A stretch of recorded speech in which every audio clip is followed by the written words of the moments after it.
എടാ ശരി, ഇന്ന് നിൻ്റെ അടുത്തൊരു ചോദ്യമുണ്ട്. പറഞ്ഞോ. ഒരു കുളം, ഓക്കെ, കുളത്തിൻ്റെ നടുക്കിലൊരു പോസ്റ്റ് ഒക്കെ ഉണ്ട്. ഓക്കെ. അപ്പം ഈ പോസ്റ്റ്മാൻ എങ്ങനെ ആ പോസ്റ്റിൽ കയറും? പോസ്റ്റ്മാൻ എങ്ങനെ പോസ്റ്റ് കയറാം? അല്ല, ഈ കുളത്തിന് നടുക്കാരെ പോസ്റ്റ് കൊണ്ടുവച്ചത്? ഒരു കുളമായി പോയി എന്ന് സങ്കല്പിക്കുക. അവിടെ ഇത് മനസ്സിലായ?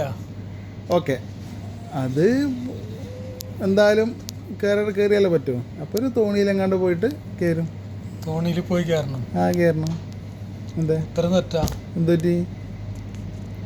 പോസ്റ്റ്മാൻ അന്നേരം പോസ്റ്റിൽ കയറണ, ലൈൻമാൻ കയറിയ പോരെ പോസ്റ്റിൽ? അത് ശരിയാണല്ലോ. പോസ്റ്റ് കയറുന്ന ആള് ലൈൻമാൻ എന്നാ പറയാ അല്ലേ? പോസ്റ്റ് കയറുന്ന എല്ലാം തലയിരിച്ചാ പോസ്റ്റിൽ കയറണോന്നെ ലൈൻമാൻ എന്ന് വിളിക്കും. കത്ത് കൊടുക്കാൻ പോസ്റ്റ്മാൻ എന്ന് വിളിക്കും. ഓക്കെ. പിന്നെ മന്ത്രം അറിയാവുന്നവനെ തന്ത്രി എന്ന് വിളിക്കും. തന്ത്രം അറിയാവുന്ന മന്ത്രി എന്ന് വിളിക്കും. ട്രെയിനിൽ ടിക്കറ്റ് എടുക്കാണ്ട് യാത്ര ചെയ്ത കള്ളവണ്ടി കയറിയെന്ന് പറയും. കറക്റ്റ് അല്ലേ? ട്രെയിനിൽ ഒരാൾ ടിക്കറ്റ് എടുക്കാതെ യാത്ര ചെയ്തിട്ട് TTR പിടിച്ചാല് അയാളോട് പറയാൻ നീ കള്ളവണ്ടി കയറിയെന്നാ. ടിക്കറ്റ് എടുക്കാത്ത ആൾക്കല്ല കുറ്റം, അവിടെ ട്രെയിനിന്റെ കുറ്റം.